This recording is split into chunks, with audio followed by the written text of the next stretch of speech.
नमस्कार मंडळी. मालिका कट्टा विथ अमृता या मनोरंजक चॅनलवर तुमचं मनपूर्वक स्वागत. तर कालच्या भागाची सुरुवात होते ती तुरुंगामध्ये. कॉन्स्टेबल प्रियाला सांगते की श्वेताचा मेसेज आला आहे. त्या मेसेजमध्ये लिहिलेलं असतं की सगळे सुभेदार सायलीला भेटायला आले आहेत. हे ऐकून कॉन्स्टेबल म्हणते ते आलेत सुद्धा.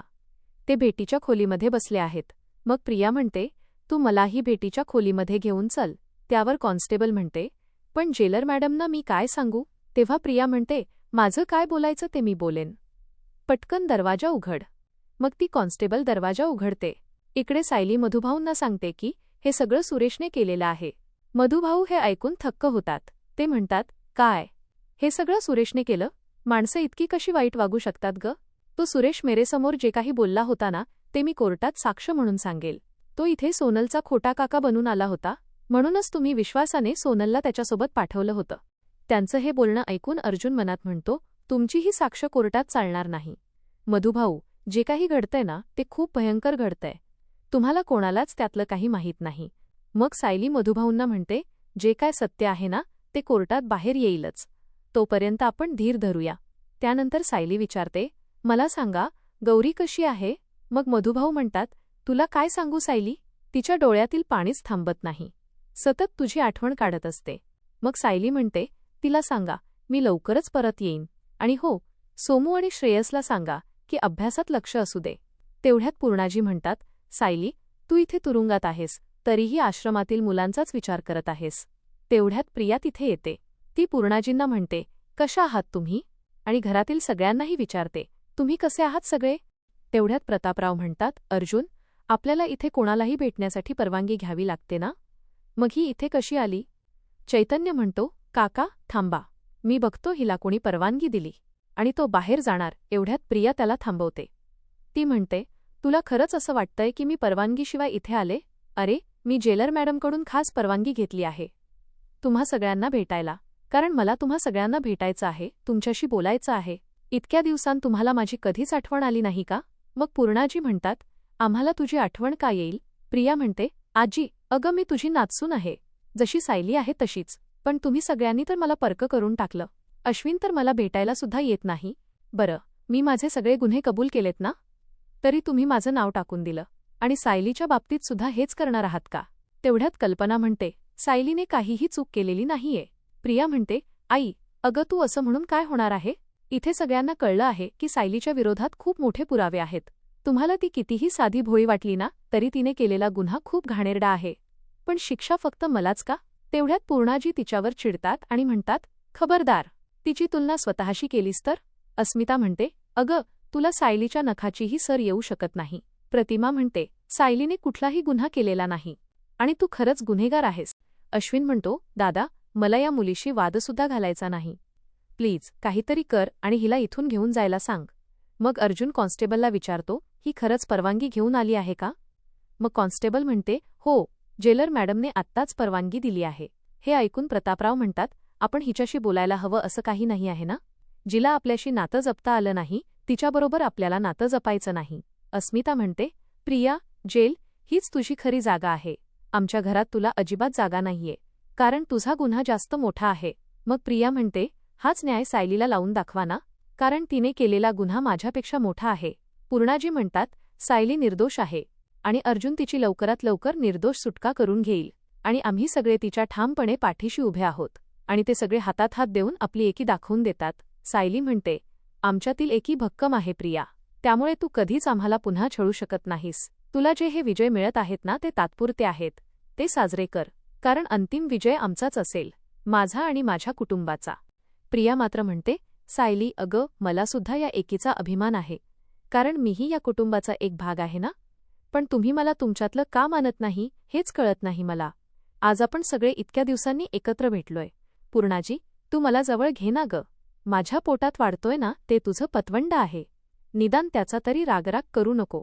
प्रतापराव म्हणतात अर्जुन आपण इथे सायलीला भेटायला आलोय आणि या मुलीमुळे सगळा वेळ वाया चाललाय. तेवढ्यात सायलीची कॉन्स्टेबल दुसऱ्या कॉन्स्टेबलला म्हणते सीमा तू प्रियाला इथे का घेऊन आलीस, तिला सेलमध्ये घेऊन जा. मग ती कॉन्स्टेबल म्हणते प्रिया चल, जेलर मॅडमने 5 मिनिटे वेळ दिली होती. प्रिया म्हणते अगं हो, मला सगळ्यांशी बोलायचंय. मग ती त्या कॉन्स्टेबलला आपल्या घरच्यांची ओळख करून देते.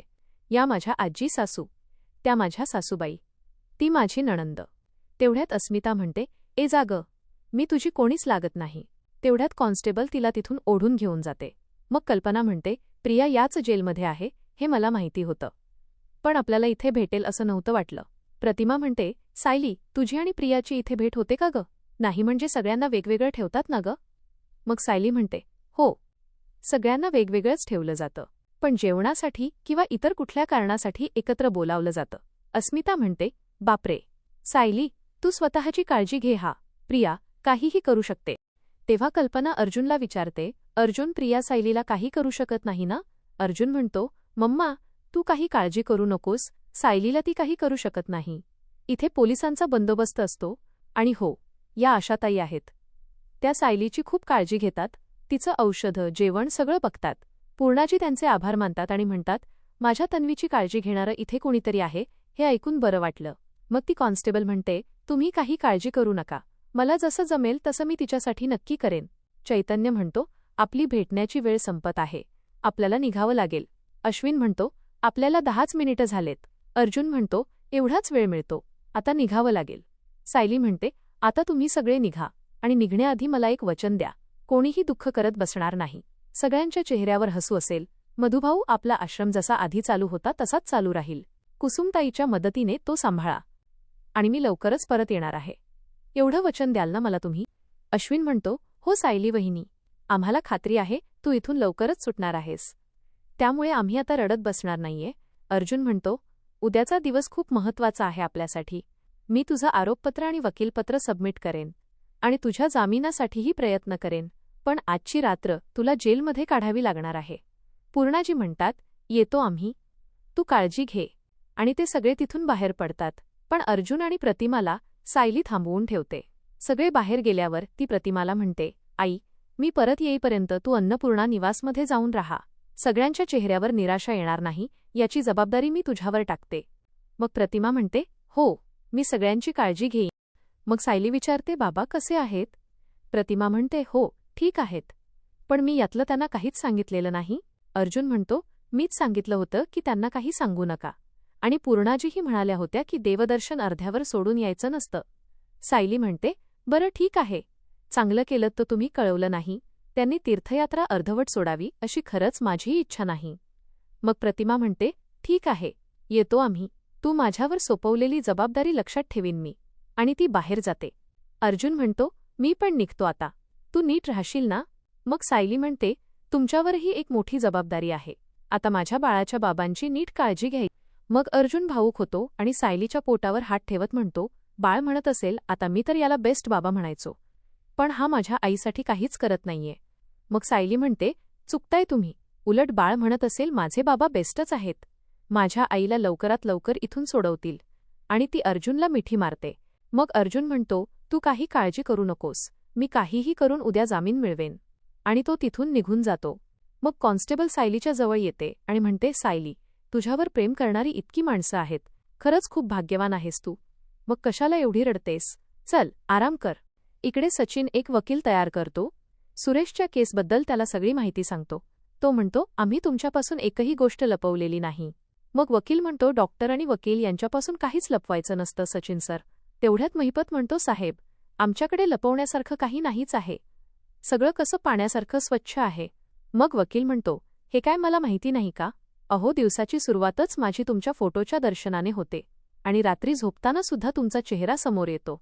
मग महिपत म्हणतो, त्या सुरेशचं पण असंच झालं होतं, माझ्या पायाचं तीर्थ घ्यायला निघाला होता, पण मी म्हटलं, हे बाबा थांब, असं काही करू नको, मी काही देवमाणूस नाही, मी फक्त तुझी प्रार्थना देवापर्यंत पोहोचवू शकतो. मग वकील म्हणतो, हाच तुमचा मोठेपणा, पण आमच्यासाठी तुम्ही कोण आहात हे आम्हालाच माहिती.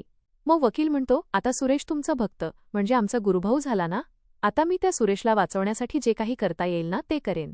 राकेश म्हणतो, काय वाटेल ते करा, पण त्या सायली सुभेदारला कडक शिक्षा झाली पाहिजे, कोर्टात तोंडावर पडला पाहिजे तो अर्जुन सुभेदार. मग वकील म्हणतो, ॲडव्होकेट अर्जुन सुभेदार आजपर्यंत कोणासमोरही हरलेला नाही, पण माझ्या पाठीशी महिपत बाबा आहेत, त्यामुळे ही केस मी जिंकेनच, त्यामुळे या केसची तुम्ही काळजी सोडा. आणि तो तिथून निघून जातो. सचिन म्हणतो, अण्णा, हा वकील तर बाकीच्यांपेक्षा जास्त तुमच्यासाठी वेडा झालाय. महिपत म्हणतो, हो, आपली जादूच तशी आहे. दीक्षित सगळे भलेभले येडे होतात.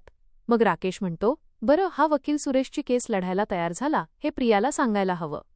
सचिन म्हणतो, हो, मी लगेच फोन करतो. आणि तो फोन लावून कॉन्स्टेबलला सांगतो, प्रियाला एक निरोप द्या. महिपत बाबांचा शेंडे वकील सुरेशची केस लढायला तयार आहे. आता सायली सुभेदारला कोर्टात शिक्षा मिळवून दिल्याशिवाय तो काही गप्प बसणार नाही. इकडे गौरी सुभेदारांच्या घरी असते.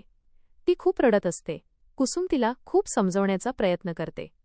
श्वेताही काहीतरी सांगते.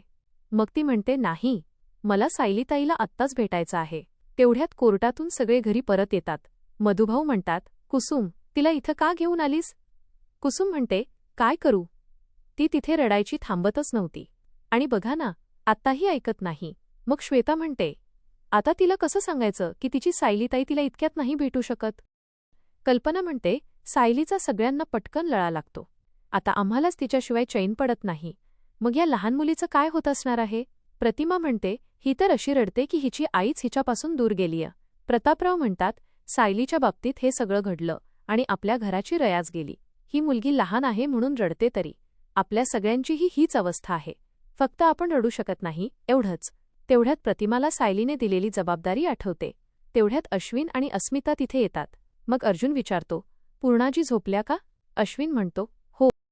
मग अस्मिता म्हणते, आम्ही पुढे आलो होतो. तुम्हाला एवढा वेळ का लागला? चैतन्य म्हणतो, प्रतिमा, आत्या आणि अर्जुन मागे थांबले होते. त्यांच्यासाठी थांबलो म्हणून वेळ झाला. तेवढ्यात गौरी धावत अर्जुनजवळ येते आणि म्हणते, अर्जुन दादा, मला सायलीताईकडे घेऊन चल ना. मग अर्जुन तिला समजावतो. तो म्हणतो, मी तिला आत्ताच भेटून आलो. ती मला म्हणाली की तू जर अशीच रडत राहिलीस तर मी उशिरा येईन. मग गौरी म्हणते, असं म्हणाले सायलीताई? अर्जुन म्हणतो, तिने सांगितलं, सगळ्यांनी हसत खेळत राहायचं, तरच मी लवकर परत येईन. आणि सायलीताई असंही म्हणाल्या की माझी गौरी खूप हुशार आहे, ती अजिबात रडणार नाही. आणि मी परत येईपर्यंत ती श्वेताताई आणि कुसुमताईसोबत नीट राहणार, कोणालाही त्रास देणार नाही. मग गौरी म्हणते, मी जर रडले नाही तर सायलीताई लवकर परत येणार का? अर्जुन तिला हो म्हणतो. इकडे जेलमध्ये जेवणाची वेळ होते. सायली ताटात जेवण घेऊन येते. ती बसणार, एवढ्यात प्रिया तिच्या खुर्चीवर पाय ठेवते. सायली दुसरीकडे बसायला जाते. तेवढ्यात दुसरी कैदी तिच्या जागेवर बसते. मग प्रिया तिच्यावर हसते आणि तिच्यासोबत सगळ्या कैदीही हसायला लागतात. मग प्रिया म्हणते, बिचारी सायलीताई. नाही नाही, आदर्श सायलीताई, आदर्श सून, आदर्श बायको, आदर्श मुलगी. पण एवढं सगळं चांगलं वागून काय तीर मारलास ग? शेवटी आलीसच की नाही माझ्याबरोबर जेलमध्ये?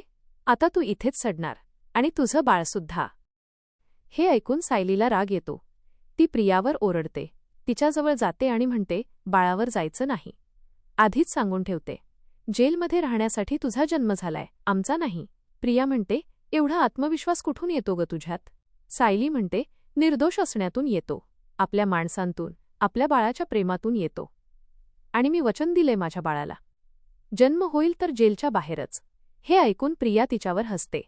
मग प्रिया म्हणते, अच्छा, ठरलं तर मग. सायली म्हणते, आमचं ठरलंय, तुझं तू बघ. आणि ती एका खुर्चीवर बसून जेवायला सुरुवात करते. हे बघून प्रियाला आणखी राग येतो. आणि अशाच रागाच्या वातावरणात आजचा भाग इथेच संपतो. तर मंडळी, तुम्हाला आजचा हा भाग कसा वाटला? सायली आणि प्रियामधील हा संघर्ष पाहून तुम्हाला काय वाटतं? सायलीचा आत्मविश्वास आणि सुभेदार कुटुंबाची एकी शेवटी प्रियाला पराभूत करणार का? तुमचं मत आम्हाला कमेंट करून नक्की सांगा. अशाच हटके, सोप्या आणि मनोरंजक मालिकांच्या अपडेट्ससाठी मालिका कट्टा विथ अमृतासोबत जोडलेले रहा. व्हिडिओ आवडला असेल तर लाईक करा, शेअर करा आणि चॅनलला सबस्क्राईब करायला अजिबात विसरू नका. धन्यवाद.